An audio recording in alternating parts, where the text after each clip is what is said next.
Oi, nesse vídeo então eu vou resolver essa recorrência usando árvore de recursão, tá?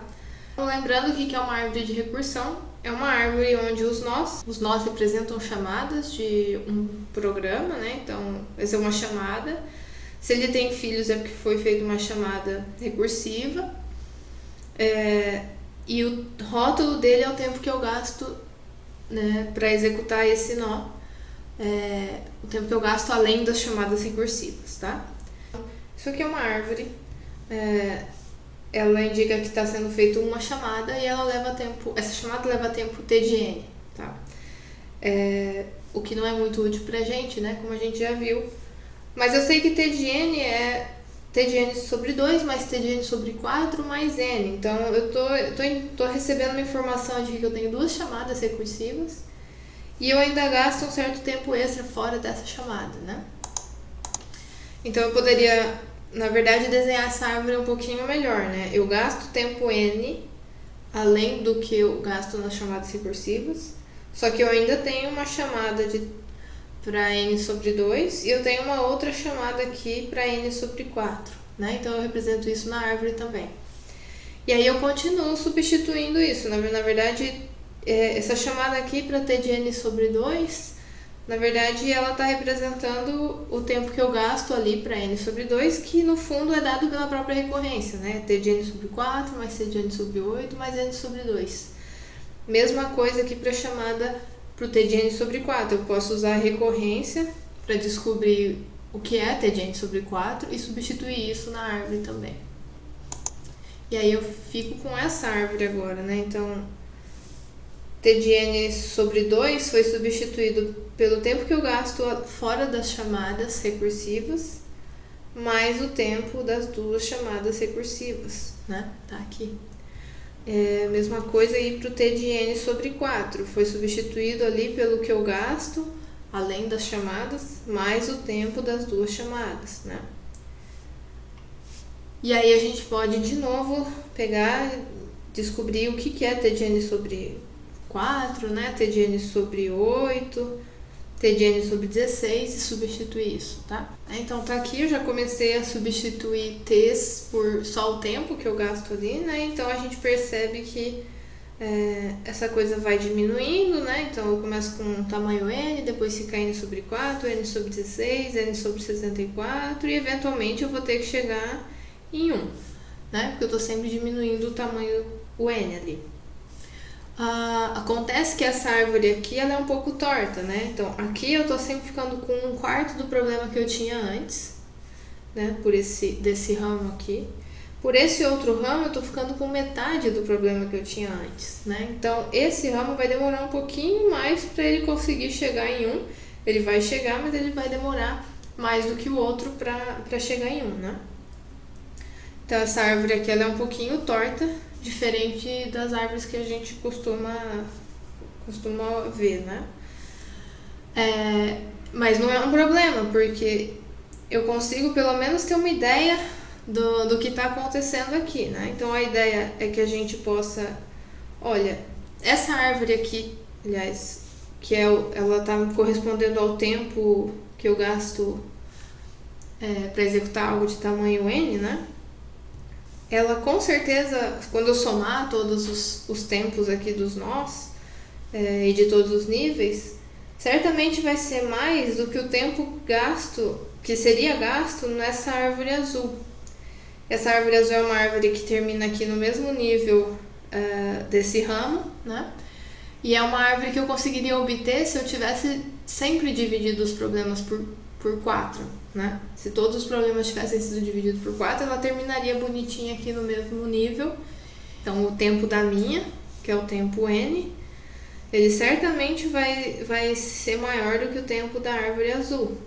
Por outro lado, também, eu não vou ultrapassar o tempo dessa outra árvore aqui, laranjada, que é uma árvore que termina aqui no nível mais embaixo, mesmo nível que esse outro ramo termina, né?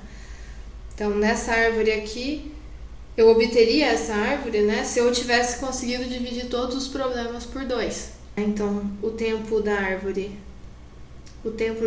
laranjada com certeza vai ser maior do que o tempo da árvore que eu estou procurando, né? Então aqui eu já deixei preparado e de uma forma mais específica quem é a árvore azul, né? Então a árvore azul é uma árvore onde eu estou sempre dividindo os problemas por 4, né? Então eu tenho 2 problemas ali de tamanho n sobre 4 e depois disso dividido por 4 vai dar 2 problemas de tamanho n sobre 16, né? Lembrando que isso aqui é um tempo que é gasto para resolver o problema de tamanho n sobre 16, né? Porque a minha recorrência ela é da forma t de n sobre 2 mais t de n sobre 4 mais n, né? Então, seja lá qual for o tamanho do problema que está sendo dado aqui, eu uso um tempo proporcional a ele para resolver o que quer que seja fora de recursão, né? Se eu tivesse, por exemplo, 1 aqui, então todos os nós dessa árvore, na verdade, teriam 1 ali como rótulo, tá? Só uma pausa para lembrar disso. E na árvore laranjada, eu tenho também aqui, eu coloquei também certinho os tempos, né? Então eu teria tamanho n sobre 2, depois n sobre 4, depois todo mundo de tamanho n sobre 8, né? E aí essa árvore seria balanceada, todo mundo terminaria lá no mesmo nível, né?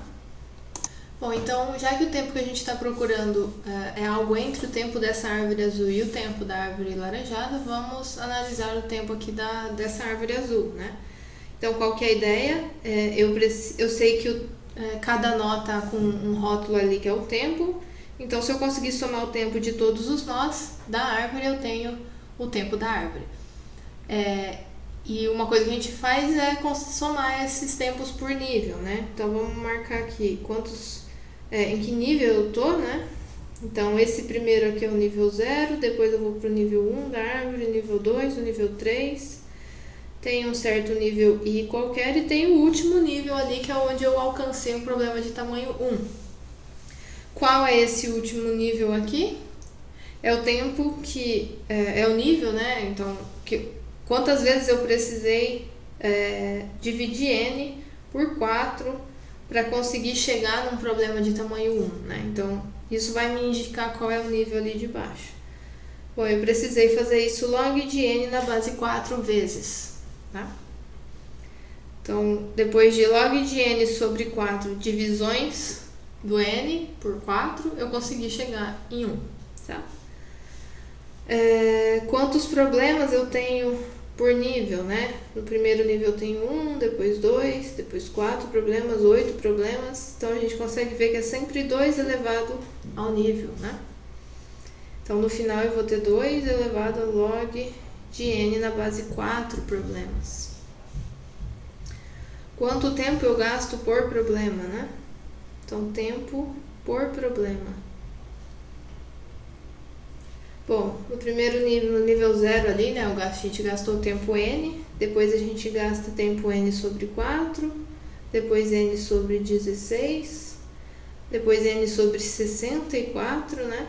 Então, é sempre n dividido por 4 elevado ao nível, né? E isso no final no último nível, né, o tempo gasto é 1.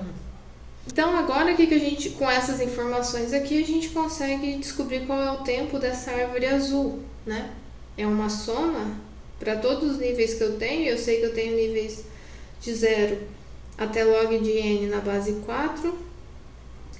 Bom, quanto tempo eu gasto por nível? Bom, por problema de nível, eu gasto n dividido por 4 elevado a i tempo, né? E eu tenho 2 elevado a i problemas. Então, esse aqui é o tempo que eu gasto por nível, e aí eu somo em todos os níveis e a gente tem o tempo total, certo? Essa expressão aqui a gente pode melhorar um pouquinho para deixar ela um pouco mais legível, né? Então, eu tenho i elevado a 0, i de 0 até log de n na base 4. Tanto o 2 quanto o 4 estão sendo elevados a i, né? Então, a gente pode destacar isso para ficar claro, é uma única constante que está sendo elevada a i. E o n não depende da nossa variável do somatório, né? Então, ele pode sair fora do somatório. E aí, a gente tem, bom, 2 sobre 4 na verdade é meio, né? Então é um somatório bem simples de uma constante elevada a i, tá? Eu vou desenvolver o resto da conta aqui já. Então o somatório aqui de uma constante elevada a i é sempre 1 menos a constante elevado ao extremo do somatório mais 1, dividido por 1 menos a constante, né? E aí eu manipulei essas contas aqui e no fim o que eu fiquei foi 2n menos n elevado a 1 mais log de 4, log de meio na base 4, aliás, né? E aí uma observação que eu tenho aqui é que log de meio na base 4 certamente é menor do que log de 1 na base 4, que é 0, né? Então eu tô falando aqui de um número, 1 mais um número negativo, né? Então esse número é um pouquinho menor do que 1. Então, no fundo, de fato, essa expressão 2n aqui, ela domina essa expressão toda, né? Então, o que eu tenho aqui é algo que é θ de n, né? Então, bom, e aí a gente vai fazer o mesmo processo aqui para a árvore laranja. Eu deixei mais ou menos pronto já, né? Então, e uma quarta coluna que eu coloquei nessa tabela aqui, que eu não tinha colocado na outra, é a coluna tamanho do problema, né? Então, inicialmente eu tenho um problema de tamanho n, e depois eu tenho problemas de tamanho n sobre 2, n sobre 4 e assim por diante, sempre da forma n sobre 2 elevado a i, até que o meu último problema, no último nível eu tenho problemas de tamanho 1, né? Então, só lembrando, então nessa recorrência que a gente está vendo aqui, essas duas colunas são iguais, tá? Mas essa coluna aqui de tempo do problema, por problema, né, ela depende da recorrência, tá? Bom, se eu sempre tenho problemas de tamanho n sobre 2 elevado a i, e no último nível eu tenho problemas de tamanho 1, qual será que é o último nível, né? O último nível é o nível onde n sobre 2 elevado a i é igual a 1. É um valor i de nível, né, que satisfaz essa igualdade aqui, né? E isso é justamente log de n na base 2, certo? Então, esse é o valor que vem aqui. Eu tenho meu último nível é log de n na base 2. E essa coluna dizia o número de problemas, né? Então, eu tenho 2 elevado a log de n na base 2 problemas nesse último nível, tá? Bom, a gente vai calcular, então, o tempo que eu gasto nessa árvore laranja aqui, né? E isso vai ser uma soma dos tempos que eu gasto em todos os níveis. E o tempo que eu gasto em um nível é o tempo que eu gasto por problema daquele nível, multiplicado pela quantidade aqui de problemas que eu tenho no nível, né? Então, melhorando essa continha aqui, basicamente um somatório de n, que é algo que não depende de i, né? Que é a variável do somatório. Então, isso no fundo é só n multiplicado pela quantidade de valores diferentes de i que eu tenho, que é log de n mais 1, valores diferentes de i, né? Então aqui a gente tem n log n mais n, e essa expressão aqui ela é claramente dominada por esse termo, né? Ele domina a expressão, então essa expressão é θ de n log n, certo? E aí, para finalizar, então, lembrando da discussão que a gente fez lá no começo, né? O tempo que a gente está procurando, que é t de n, ele está entre o tempo da árvore azul e o tempo da árvore laranjada, né? E aí a gente viu que o tempo da árvore azul ele é θ de n, certo? Que significa, pela definição de θ, que existem duas constantes, C1 e C2, tais que o tempo da árvore azul está entre C1 vezes n e C2 vezes n. Mesma coisa para a árvore laranja. E aí a gente vai juntar todas essas expressões aqui para escrever algo que é válido para nós, né? Então, t de n. T de n ali a gente sabe que é maior do que o tempo da árvore azul, e o tempo da árvore azul é maior do que alguma constante vezes n. Por outro lado, também t de n é menor do que o tempo da árvore laranja, que a gente sabe aqui que é menor do que uma outra constante vezes n log n, certo? Então, é isso que a gente tem de informação sobre o nosso. T de n é maior do que alguma constante vezes n, ou seja, ele é ômega de n, né? Então, por esse lado aqui a gente obtém ômega, e por esse lado aqui a gente consegue dizer que t de n é razão de n log n. certo? Então,